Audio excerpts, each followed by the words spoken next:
आप लोगों का भी इन्वर्टर अक्सर फूकता रहता है, अभी वारंटी में है तो कंपनी कर रही है, कल को आउट ऑफ वारंटी हो जाएगा तो आपको लगता है जी मेरा इन्वर्टर रोज खराब हो जाता है, या महीने 2 महीने 3-4 महीने में खराब होता रहता है, चाहे इन्वर्टर किसी भी कंपनी का है। तो उसके खराब होने के क्या रीजन है? तो खराब होने का जो रीजन है दोस्तों, जितना मेरा एनालिसिस है, जितना मैंने पूरा अपने टीम के साथ में एक्सपीरियंस किया है, वह जहाँ सिस्टम खराब होते हैं वहाँ जो रीजन होता है मोस्टली या तो ओवरलोड चलता है, या ओवरलोड पड़ता है, या हाई वोल्टेज आते हैं। तो इससे हम कैसे बच सकते हैं भाई? हमने लाखों रुपए का सिस्टम लगवाते हैं, लाख, 2 लाख, 3 लाख, 5 लाख, 10 लाख रुपए तक भी हम खर्च करते हैं, उसके बाद में हमारा सिस्टम खराब हो जाता है, हमें बड़ी दिक्कत होती है, कंपनी को कंप्लेंट करानी, उसके बाद में इंजीनियर आता है, 1 से 2 दिन या 3 दिन तक भी लग जाते हैं, कहीं कहीं थोड़ा ज़्यादा समय भी लग जाता है, तो आपको दिक्कत होती है। आज जो वीडियो है इसमें जानकारी लेकर आया हूँ कि इन्वर्टर पर एक स्पेशल डिवाइस कंपनी ने तैयार किया है। आपका किसी भी कंपनी का इन्वर्टर है, ट्रांसफार्मर लेस है या ट्रांसफार्मर वाला है, छोटा सा डिवाइस आप लगा लेंगे तो आपका इन्वर्टर कभी जिंदगी में खराब नहीं होगा, कभी ओवरलोड नहीं जाएगा। मतलब इतना प्रोटेक्शन हो जाएगा, जैसे आप मान सकते हैं रोड पर चलते समय हेलमेट लगा लेते हैं, या आप महंगी गाड़ी में एयरबैग लगा लेते हैं।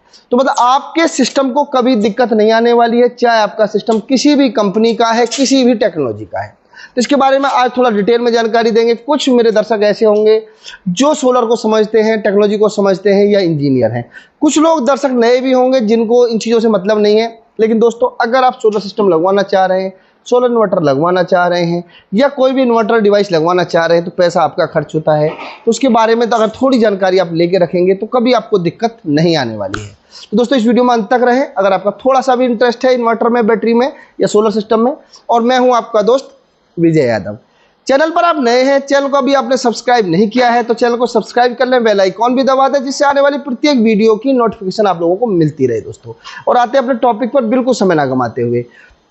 अभी आप देख रहे हैं इस वीडियो में डेमो के लिए हमने एक इन्वर्टर लिया हुआ है, और ये इन्वर्टर जो है ये नेक्सस सोलर एनर्जी का है, 2.5 kVA में 48 वोल्ट 48 वोल्ट है।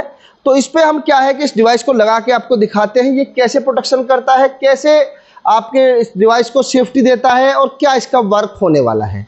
तो दोस्तों, आप ये डिवाइस देख रहे हैं, छोटा सा डिवाइस है, इसकी बहुत कम कॉस्ट रखी है कंपनी ने, और इसमें 2 स्पेशल चीज़ें दी हैं। मैं आपको दिखा दूं क्या चीज़ें दी हैं।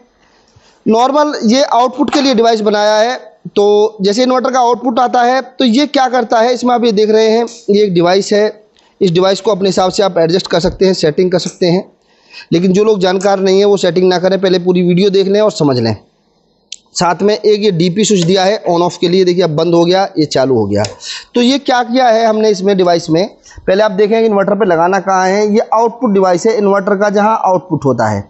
कोई भी इन्वर्टर है आपके पास तो इन्वर्टर का आउटपुट जहाँ निकलते हैं तो आउटपुट से ये डिवाइस लगाएंगे। इसके बाद में जो घर का लोड है वो ये हमने घर का लोड दे दिया है। तो अभी हम चला के भी दिखाने वाले हैं लोड ये कैसे कट मारेगा, कैसे सेफ्टी देगा आपके सिस्टम को। तो इसमें क्या करना है, अभी हमने डिवाइस ले लिया है। डिवाइस में 2 डिवाइस लगे हुए हैं, आप देख रहे हैं डीपी स्विच लगा हुआ है, एक स्पेशल, इसको AVR कह सकते हैं, या स्पेशल एक डिवाइस है जो हमारे वोल्ट भी प्रोटेक्शन करता है और एम्पियर भी प्रोटेक्शन करता है। मतलब एनर्जी को प्रोटेक्ट करता है कि हमें जितनी एनर्जी का लोड देना है, हमें सेटिंग कर लेंगे भाई, हमें तो 2 किलोवाट से ज़्यादा लोड नहीं चलाना, हमारा 2.5 किलोवाट का इन्वर्टर है जी, 2 किलोवाट पर सेट करना है, या हमें 1200 वाट पर सेट करना है, या हमें बड़ा इन्वर्टर है 5 किलोवाट है, 6 किलोवाट है, 8 किलोवाट है, और वो अपने हिसाब से सेटिंग कर देंगे यहाँ से ऊपर जैसे ही जाए।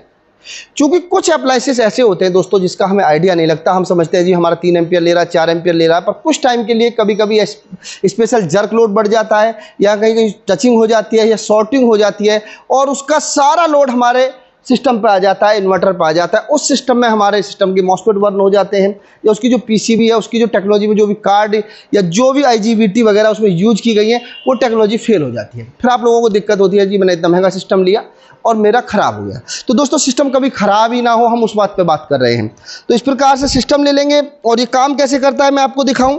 इसमें है आउटपुट दे दिया है, और आउटपुट पर हम टेस्टिंग करके दिखा रहे हैं। ये आउटपुट दिया है, और इस आउटपुट पर देखिए पीछे देख रहे हैं हमने एक हीटर लगाया हुआ है। ये हीटर अप्रॉक्स में आप मान सकते हैं 1000 वाट के आसपास ले रहा होगा। अपने डिवाइस पे कितना लोड चल रहा है तो लगभग आप देख रहे हैं 230 वोल्ट के हिसाब से हमने सेटिंग की है, और 3.5 एम्पियर का लोड चल रहा है। यानी कि लगभग मान के चल सकते हैं आप 700-800 वाट के आसपास का लोड चल रहा है। तो 700-800 वाट लोड चल रहा है। अभी हम लोड बढ़ाएंगे, चूंकि हमने जो इसकी सेटिंग की है वो 6 एम्पियर पे की है। 6 एम्पियर आप अपने हिसाब से सेटिंग कर सकते हैं भाई, जितना बड़ा इन्वर्टर है उसी के हिसाब से कंपनी से बात करके डिस्कस करके सेटिंग कर सकते हैं। और जब तक इसकी प्रॉपर सेटिंग नहीं होगी तो इस डिवाइस का कोई फायदा नहीं होने वाला है। मान लिया आपने 10 एम्पियर पे सेटिंग कर रखी है और आपका इन्वर्टर सिर्फ 2 किलोवाट का है तो वो बर्न हो जाएगा। तो आपको इस हिसाब से सेटिंग करनी है भाई, मेरे इन्वर्टर की मैक्सिमम कैपेसिटी क्या है, उससे थोड़ा सा कम पे सेटिंग कर लेंगे।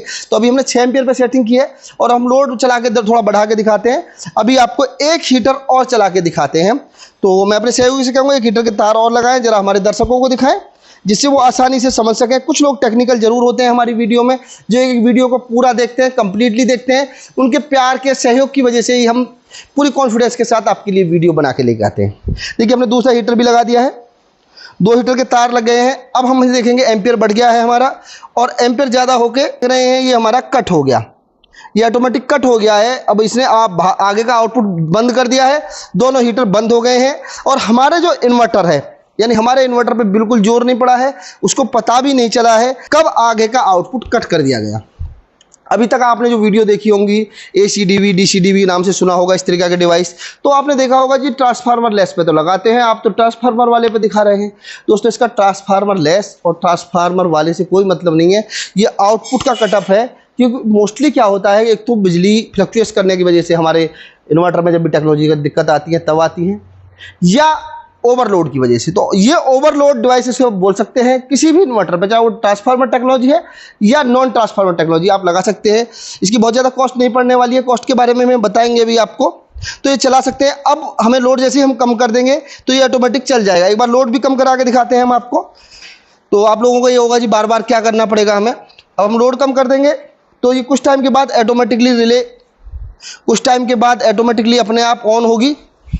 जैसे इसे सेंस हो जाएगा भाई, कुछ टाइम के बाद में दोबारा ट्राई करती है। अगर लोड कम हो जाता है से चालू हो जाती है, लोड अगर उतना ही चल रहा है तो फिर कट में रहेगी।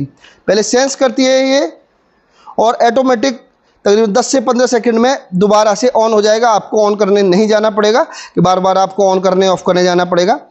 लेकिन आप समझ जाएंगे कि मेरा डिवाइस जो बंद हो रहा है ओवरलोड की वजह से हो रहा है। देखिए अब चल गया है दोबारा, आप देख रहे हैं। अब हमने चूंकि एक हीटर चलाया है 3.6 एम्पियर पे वो चल गया है। तो दोस्तों इस डिवाइस को आप लगा सकते हैं। भाई आप इतना महंगा सिस्टम लगा रहे हैं, इतना महंगा इन्वर्टर लगा रहे हैं, मतलब नॉर्मल भाषा में हमें बात करते हैं कि आप बुलेट मोटरसाइकिल ले रहे हैं और हेलमेट नहीं ले रहे हैं, तो आप हेलमेट भी ले सकते हैं अगर आप चाहते हैं कि आपके सिस्टम में कभी कोई दिक्कत ना आए। अब आप लोगों का ये भी क्वेश्चन होगा जी आप इन्वर्टर के अंदर ही सारी चीज़ें क्यों नहीं लगा देते, जब आप अलग से बता रहे हैं इसके बारे में, चूंकि आप तो इन्वर्टर मैन्युफैक्चरिंग कंपनी है। दोस्तों लगाया सब कुछ जा सकता है, पर एक डिवाइस की कॉस्ट प्लस होती चली जाती है। इसलिए कंपनी चाहती है भाई पार्ट्स में हम, आप किसी भी कंपनी का अदर इन्वर्टर बेच रहे हैं तब भी आप लगा सकते हैं, और आप नेक्सस के प्रोडक्ट भी ले रहे हैं तो अलग से डिवाइस ले सकते हैं सेफ्टी के हिसाब से। तो दोस्तों अगर ये जानकारी आपको अच्छी लगी तो इस वीडियो को जरूर शेयर करें। उसके साथ साथ ये डिवाइस आप परचेज करना चाह रहे हैं तो उसके बारे में कंपनी की जो सेल्स टीम है, सेल्स मैनेजर हैं, उनसे आप बात कर सकते हैं। उनके नंबर मैं अपनी वीडियो के डिस्क्रिप्शन में दे दूंगा, आप उनसे बात करके अपनी ज़रूरत के हिसाब से डिवाइस ले सकते हैं। कि आपको AC प्रोटेक्शन डिवाइस भी चाहिए और आपको चाहिए कि भाई आउटपुट प्रोटेक्शन डिवाइस भी चाहिए, जो भी डिवाइस आपको चाहिए एक बार उनसे बात करके डिस्कस करके, वो कंपनी के इंजीनियर से डिस्कस करके आपके हिसाब से कस्टमाइज तैयार करा देंगे। तो दोस्तों अगर ये जानकारी आपको अच्छी लगी हो तो इस वीडियो को जरूर शेयर करें, लाइक करें, और मेरे चैनल पर आप नए हैं, चैनल को आपने सब्सक्राइब नहीं किया है तो चैनल को सब्सक्राइब कर लें। और मिलते हैं अगली वीडियो में, जब तक के लिए नमस्कार। मेरी वीडियो में आप अंत तक रहे उसके लिए आपका बहुत बहुत धन्यवाद।